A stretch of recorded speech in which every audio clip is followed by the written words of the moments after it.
Hey folks, Kevin here. Well, it is May 18th, 2024. I'm up in, I'll say, the front yard right now next to the second food forest. And I thought I'd show you one of the things I've been doing. So here's our wood chip pile. So I should say I've been collecting wood chips as much as I can from as many places as I can for at least 10 years, 15 years, and it has worked out beneficially in many ways. The darker brown material that's here is probably about 7 or 8 months old at this point, and it's actually starting to decompose.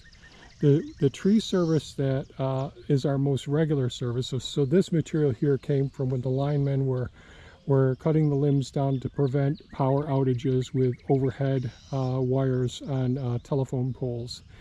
And I was able to track them down when they were nearby and ask them to come and drop their loads. So these are the trucks that have a boom lift on them, where the servicemen get up in the boom, take down the limbs.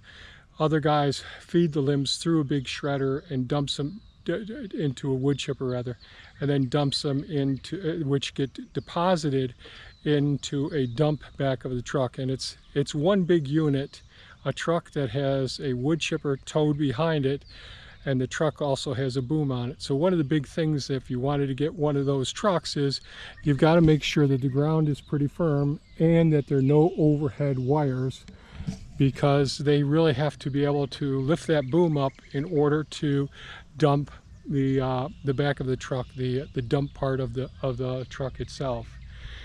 The other one, we have a local tree service. They don't have a boom lift on their truck that they transport the chips or that they chip into, and they come by, and you can see some of the remnants of some of those as well. Now, I have shown some video of me moving the wood chips and mulching the grapevines that I just transplanted, and some of the serviceberry plants that I just transplanted as well this spring.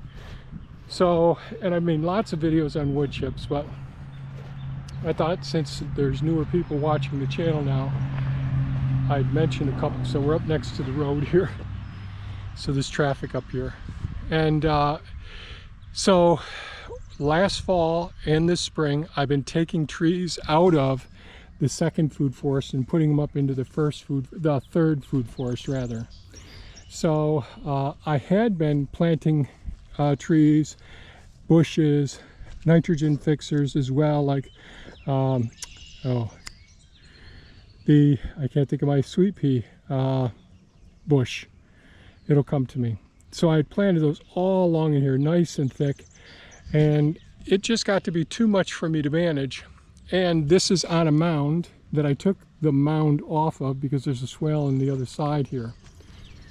And so when you have too many trees too close together, that makes it a challenge for harvesting, getting good airflow, good sunlight into the plants so that they're going to be really, really healthy.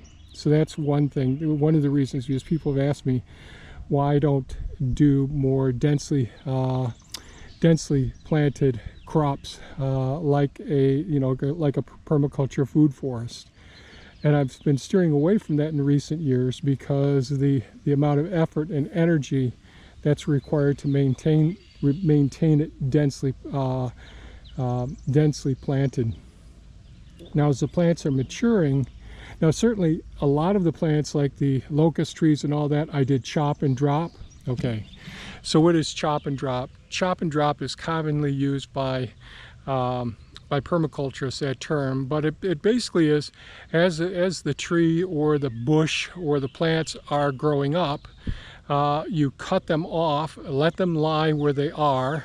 Sometimes I'd run over them with a mower. You're leaving the root mass in the ground, so that gradually breaks down over time and certainly provides nutrients and food sources for the microbial community in the soil. So that's really beneficial. And a lot of people are familiar with the back to Eden process of growing more food and using lots and lots of wood chips. which I'd probably be able to get more of, but if people weren't so aware of it. So the wood chips are just absolutely fantastic, and as long as people are using them and they aren't getting put into a pile and getting burned, I think that's wonderful, or just breaking down and going up into the atmosphere.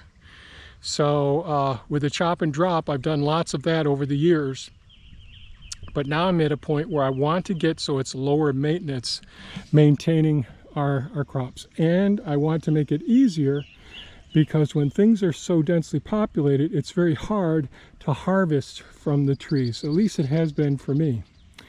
And I want to be able to harvest when it's optimal, and so you need to be mindful of the different plants that you're planting right around them. Now we'll be doing more interplanting in between here, but there'll be lower species, but I'll give it a couple years. So why all the wood chips in here? So wood chips also help to prevent erosion. They help with moisture retention, preventing evaporation. They act as a nutrient source for the microbial community just beneath it. It encourages fungal decomposition, which can benefit the roots of the trees that are planted here as well. And I'm sure I'm forgetting some of the terms and all the other functions of it. But wood chips, I think, are absolutely wonderful and beneficial. And if it applies to your site and your goals and aspirations, I think it's wonderful. There is an online place called Chip Drop. I have signed up for several years. I've never gotten a load because we're in a really rural area here, and that just doesn't work here. But in other places, I know it does work. And if you see a tree service, working along the roads near you, and you've got a spot that you could put the chips and you can use those on your property, I think it's really beneficial. So some of the stuff that came yesterday had lots of leaf material. So the stuff that was done last year, a lot of that green material was already broken down in the wood chips themselves. So yesterday I went ahead and brought some of the wood chips over here. Before that, so this is the area that I had taken a lot of trees out and put them up into the third food forest. And so when you dig these areas, underneath all of this nice soil on the surface is nothing but really bony gravel.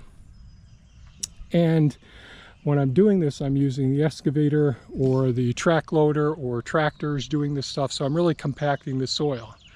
And that's another benefit of chop and drop. You're, in a sense, decompacting the soil, because as those roots penetrate down into the soil, it's creating more aeration and decompacting it, creating more opportunities for the microbes to create their glue that holds the soil structure together.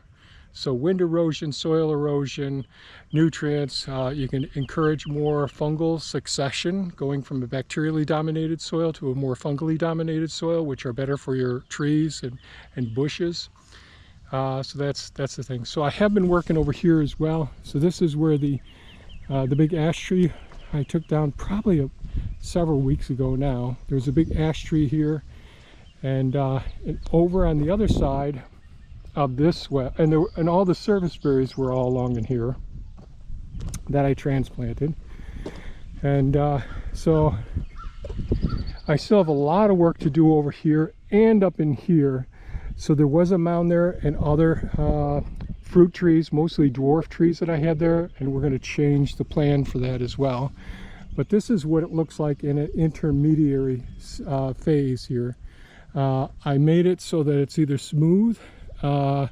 We don't want a big slope to it. We want a gradual slope so we can move any excess water during heavy downpours to move slowly across it. Then we gather it here in the swale, and that goes into the sediment collecting canals and all, as I've explained many times. These actually act as a vernal pool, these swales. So there's a lot of reproduction going on, which mimics the vernal pools in the forest. And so one of the problems here with me doing all this earthwork, me taking fill out of here because there's a bigger mound here and lower spots up there, I took that fill out, brought it up here, compacted it down on purpose. And if I get enough wood chips, and I probably will soon, I just got to find the time, move those wood chips and get it mulched all the way up and around these trees. Now, one thing I do want to mention, when you're mulching with wood chips or other products, you want to be careful and not do volcano mounding or mounding of the wood chips right around the base of the tree. If they're big sticky wood chips like we've got, it's okay if it's there for a short period of time because there's a lot of air space between the chips and the bark of the tree. If we just have more finely ground, like you can get when you'd buy in the store wood chips, shredded in a sense, then that's going to hold more moisture to the surface of the bark, and it cause that bark to decompose and hurt the tree. I do enough damage between the deer here coming in and doing deer rub and me bouncing into the equipment. So that's that. So I just thought I'd share a bit about the wood chips. Wood chips are just like, it's made a huge transformation in our property. But it doesn't have to be wood chips. I know some people have commented using their cut grass and all. In our places, I don't bag the grass at all. I let it lie where it is, sort of chop and drop when it gets nice and tall. That breaks down and feeds them. But using the grasses as a form of mulching the beds, Tim's World, formerly Tim's Permaculture, he does that and works very well for him for weed suppression. Oh, that's another benefit of the wood chips, weed suppression. So I think that's about it. And I have lots of videos of answering questions about what wood chips will actually inhibit. It aids in pest control. I've gone over that in videos in the past. I've gone over the, depending on the type of wood that you have, of course. I've gone over how different woods, how long they last, the differences in cold temperate climates like ours, where there's a lot of moisture and all, how quickly they break down. If you're in an arid environment, they aren't going to break down as quickly. The types of wood, whether they're a soft wood that decomposes quickly, or if you got something like some of your oaks, which are really, really dense, they will take longer to break down. So I've made videos on all those things, so I won't say much more about it. But I thought I'd just make a quick video, once again, Kevin, about why I'm doing what I'm doing here and what I see as the benefits and all. So it's all about creating habitat, building soil, and decreasing the amount of work I have to do as well. It's going to save me time, fuel, and energy. Well, that's it for today's video, folks. I hope you found it somewhat entertaining and informative. And by all means, folks, stay safe and take good care of yourselves. Bye-bye now.